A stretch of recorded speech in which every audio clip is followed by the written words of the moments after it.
was a fellow at Stanford University, is now a visiting scholar at DePaul University School of Law, wrote for USA Today, and Medical Apartheid is her book. We will link to it at democracynow.org. As we move now to our last segment with a look at how illness is used, manipulated, and in some instances created by pharmaceutical companies to make greater profits. This is an excerpt of a new documentary called Big Bucks, Big Pharma, Marketing Disease and Pushing Drugs. It was produced by the Media Education Foundation. I narrated it. Your blood pressure may have gone from normal to high overnight. New government guidelines mean millions need a checkup. Do you? At the same time that drug advertising is pushing people to their doctors, experts are busy redefining what it means to be sick.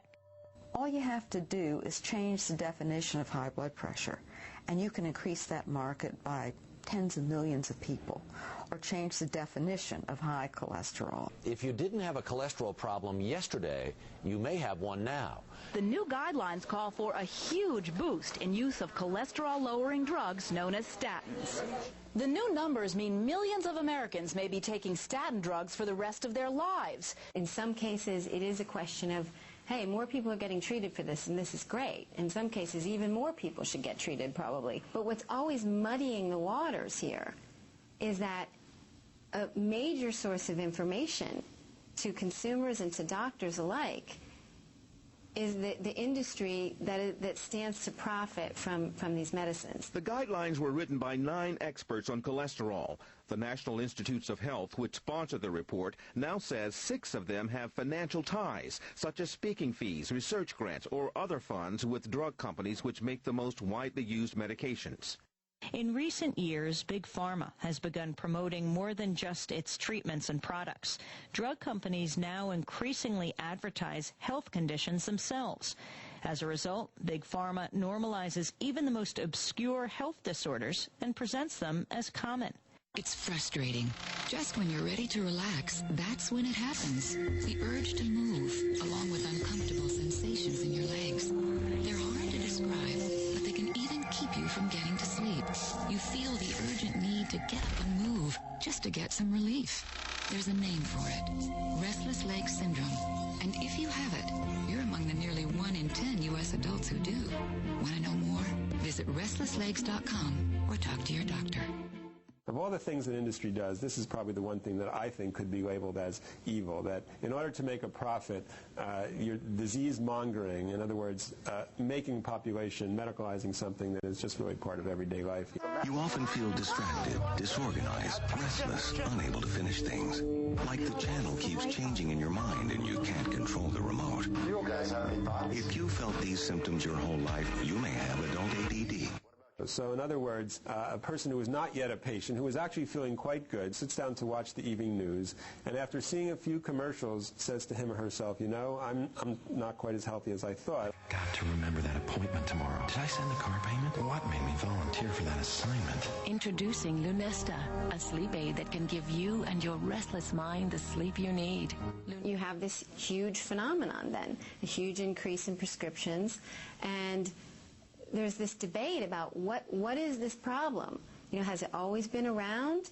Is it a problem of behavior? Is it really a biomedical problem? What's happened now is you've taken a healthy person and medicalized something that was not medical, and this person may very soon end up on prescription medication. At work, I'm tense about stuff at home. At home, I'm tense about stuff at work. If you're one of the millions of people who live with uncontrollable worry, anxiety, and several of these symptoms for 6 months or more, you could be suffering from generalized anxiety disorder and a chemical imbalance.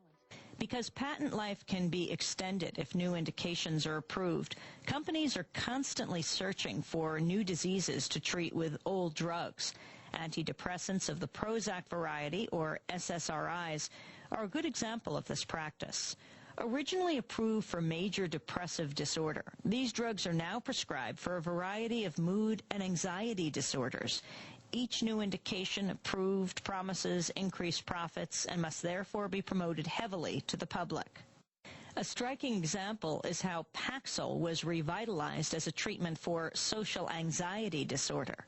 Its company hired a public relations firm to frame this condition as a major and common medical problem, and the firm launched a multifaceted campaign that moved beyond advertising to get stories about social anxiety disorder placed in print media and on television. This morning we begin a special two-part series on social anxiety disorder. Many of us have suffered from shyness or fear of social situations at some point in our lives, but for millions of Americans, their anxiety can be debilitating. Paxil's award-winning product director was quoted as saying, "Every marketer's dream is to find an unidentified or unknown market and develop it. That's what we were able to do with social anxiety disorder." What it is. What it feels like. What it is. What it feels like. What it is. We know what social anxiety can feel like, and Paxil can help.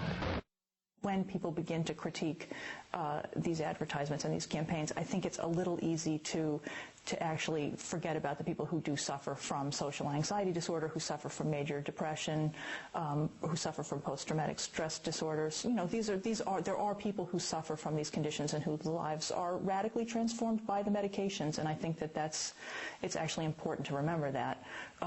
That doesn't mean that at the same time we're not sort of creating a culture of the worried well. People who might have this problem are sort of suddenly concerned that they have this problem. Over 10 million Americans suffer.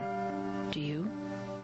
If we take shyness, which is probably a part of the personality of most of us, in some situations, you know, it's an appealing part of people, part of their personality. And we turn it into a new entity and we call it social anxiety disorder. Now you've increased the size of the market. Now you can go out and you can advertise Paxil for social anxiety disorder, for somebody being shy. The Paxil CR ad reads to me a little bit like medicalizing normal experience. If you are one of the many who suffer from overwhelming anxiety and intense fear of social situations with unfamiliar people, now there's Paxil CR. Paxil CR helps relieve the symptoms of social anxiety disorder all day, so the real you can come through. You have people who look mostly comfortable, but you know they're a little uncomfortable in a social setting, and we're turning that into a condition that needs significant treatment. You know, the SSRIs have a million side effects. They're not clean drugs, and to suggest that if you have a tough time going into a meeting and introducing yourself to people, you should be on an SSRI, I think is problematic. We are going to take a closer look tonight at the possible link between antidepressants and suicide. The other disturbing aspect of this class of antidepressants was the fact that these drugs were being prescribed to a large number of children. About 1 million children under 18 take such drugs now, with doctors writing 3 times as many prescriptions as they did a decade ago.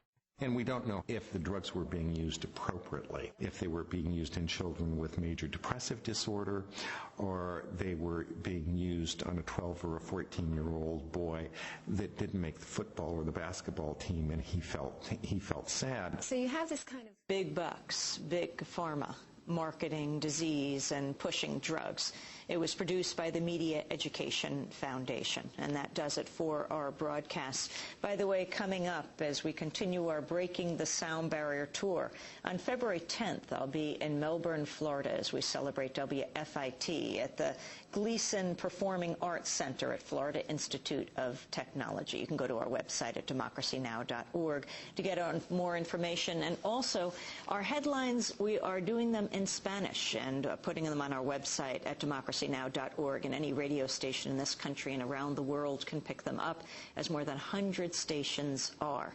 As we continue as the largest public media collaboration in the country, you can also get our daily digest, our daily headlines and the stories that we're pursuing by going to our website and signing up at democracynow.org. Also, our transcripts, full transcripts of every broadcast are there, including, of course, today's, our interview with Harriet Washington, author of Medical Apartheid. So you can go there and check it out. And also, finally, we are looking for flat-screen TVs. If you want to help us out at democracynow.org. If you got one for the holidays, a better one that still your other one was working, think about us. That does it for the show. Democracy Now! Was produced by Mike Burke, Sharif Abdo-Qudus, John Hamilton, Elizabeth Press, Yoruba Richin, Aaron Mate, Lee Burek, Jen Utz, Anna Noguera.